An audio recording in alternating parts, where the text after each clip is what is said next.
Hi, I'm Dan.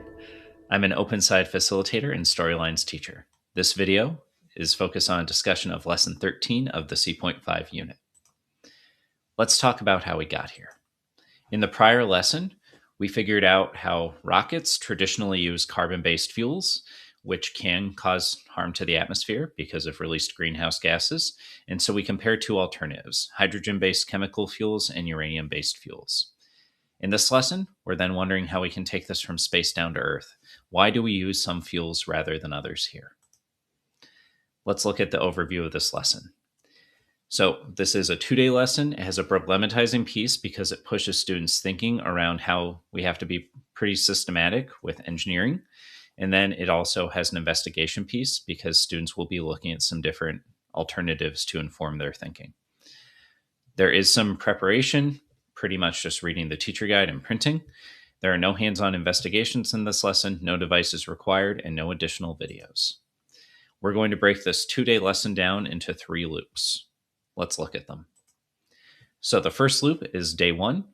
Students are going to navigate in, and then they're going to identify some transportation trade-offs and goals. So that's going to be thinking that pushes students to consider how trade-offs might look different in different scenarios. Perhaps we prioritize some criteria and constraints in scenarios where we're trying to move people a short distance versus scenarios where we're trying to move goods a long distance, say.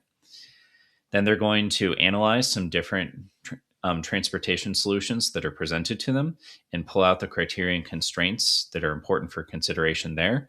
And they'll use that thinking as well as they're thinking about criteria and constraints from the whole rest of the unit to develop a consensus decision matrix that they'll use for decision making in this lesson and going forward.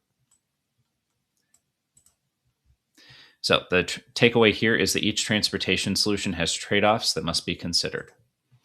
Then on day 2, students are actually going to apply their decision matrix to evaluate a transportation solution. They're going to figure out that you do have to have comparison against clear criteria and constraints. Perhaps they don't feel that they were clear enough in their criteria and constraints for them to be usable. And so the end of day 2 in loop 3, they're going to develop some subcategories. Say we might break cost down into some subcategories as to cost for what? Is it short-term, long-term costs? Or you could break environmental damage down to climate change related damage versus local ecosystem damage. And then we're going to argue for some subcategories to refine this decision matrix. In this, we're going to figure out how that it's really helpful to break down these large, broad criteria into smaller, more specific parts to evaluate solutions. So to summarize, this lesson is going to have students figure out that you do need comparison against clear criteria and constraints to evaluate the benefits of transportation solutions. They're also going to consider trade-offs and realize that it's really helpful to break things down into smaller criteria, sub-criteria or subcategories, as we'll call them. Let's review some key moments from this lesson. The first is in part 4, after students have had some opportunities to look at some different transportation solutions, they're going to develop a consensus decision matrix. This might look very similar to what they developed in lesson 12 when they were thinking about space. However, they also have the opportunity here to have some different categories of criteria and constraints that they choose. The goal here is to have some kind of big lumps of criteria and constraints that we can all use. And then in different scenarios, different ones of those might be more or less important. Once we start to apply that, we're going to evaluate a specific transportation decision. So this is one of the ones that students had read about on the first day. It could be some different options for water taxis or some local trams, things like that. And they're going to apply the decision matrix to evaluate 2 different options there. And then after they do that, the goal isn't so much to decide the best option in those different scenarios. It's instead to think about what other types of information we need to improve our evaluation. And so that's where we break these broader criteria down into subcategories. And the class is going to agree on which ones we want to add to our decision matrix. So from here, we've developed our decision matrix. We've applied it to some very specific scenarios, but now we want to apply it to a wider variety of transportation alternatives. Let's get into some material management tips and tricks. First of all, there are a lot of different engineering framings in this lesson, and they're all useful for different scenarios. For example, we have our engineering goals. Excuse me, we have our transportation goals, which are things like, are we moving people long or short distances? We have trade-offs. We have our categories and subcategories of criteria and constraints. We also have engineering approaches, which is something that students have been thinking about the entire unit around avoid, shift, or improve. Um, these are all important and they all have different purposes. And so it's important to just let students take some time to wrestle with those, not so they get bogged down in the terminology, but so they think about why it's important that we consider the very particular goal we have for our work, as well as, are we trying to just improve the system as it exists? Are we trying to get rid of um, are we trying to get rid of the problem entirely by, say, encouraging people to walk instead of drive, etc.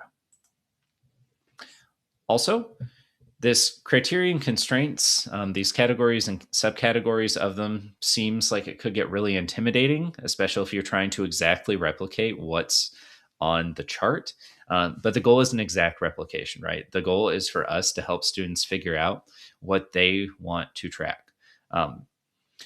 These the kind of the suggested categories and subcategories are useful because they give you as teachers things that we can that we can kind of help plant in students' minds, little seeds we can give them. Especially, we want to make sure that some of those big categories aren't entirely missing, as students aren't bringing up safety. That might be something you want to raise. But if students have extras, or they're not the order, or they don't have every little subcategory, that's fine. The goal is that this is something that's coming from students thinking throughout the course around criteria and constraints, as well as some of the new ones that are seeded by the different transportation solutions that they've examined in the lesson. We're just trying to help them organize these ideas. Another tip is around the STAMP protocol. This is a tool that we as teachers can use in lessons 13, 14, 15 to track student progress. The idea is that as students are working, you can go around and check in with them. And as you feel they've shown evidence that they meet lesson level performance expectations, you can give them 2 stamps if they fully meet, or 1 stamp if you feel it needs some work. And you can document that both in the notebook as well as on here. That's why for every one of these lesson level performance expectations, there's 2 boxes by each student. So you can add 1 or 2 stamps. And the goal of this is then this is also a document that students, it's your facing, the teacher facing document, but then also students in their notebooks have evidence of all their stamps, and then they can go back to that in the last lesson to help their reflection on the project. There are no new terms introduced in this lesson. Students are thinking about trade-offs, but that's an idea they've built elsewhere in the course. In terms of posters, there will be a return to the driving question board in brief, as well as we're developing this consensus decision matrix, which we're going to continue using in future lessons. So thank you very much. Next video is on lesson 14, where students will actually dig deeper into evaluating the whole transportation system.